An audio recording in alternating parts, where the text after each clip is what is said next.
날씬해요. 라이브입니다. 자, 후토크 들어갑니다.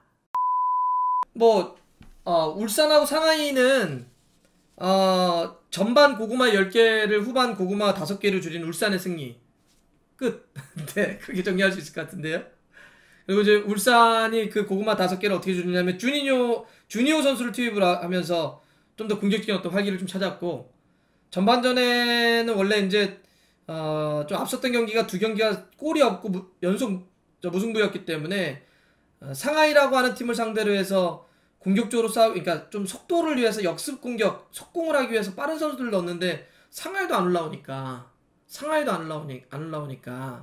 예. 어려운 경기를 했다가 주니오를 후반전에 들어가면서 경기를 푼, 그 정도로 정리할 수 있을 것 같아요. 근데 많이 답답하고 좀 투박한 경기였죠. 특히 이제 후반전에 김신욱하고 이동국 선수를 투톱으로 놔두니까 계속 이제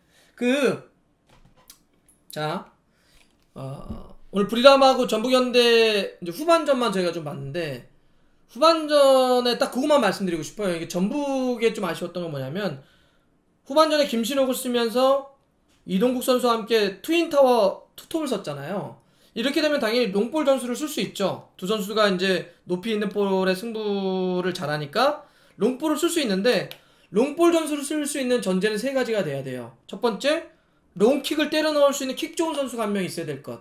두 번째, 롱킥이 들어갔을 때 이 롱킥을 잡아내서 떨어뜨려 줄 수 있는 터치 능력이라든지 볼에 대한 간수 능력이 있을 선수가 있을 것. 두 번째. 세 번째가 떨어진 볼에 대한 잡아서 이것을 마무리할 수 있는 피니셔가 있을 것.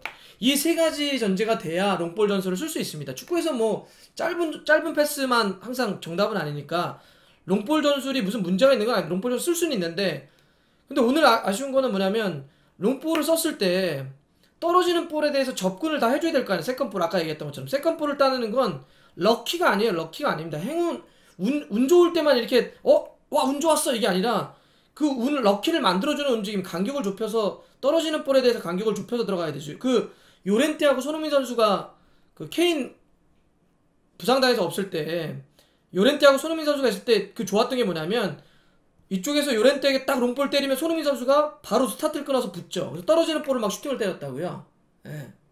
근데 오늘 후반전에 김신욱을 투입해서 롱볼까지 쓴 거는 이해하겠는데, 왜냐하면 덥고 뛰기 어렵고 지쳐.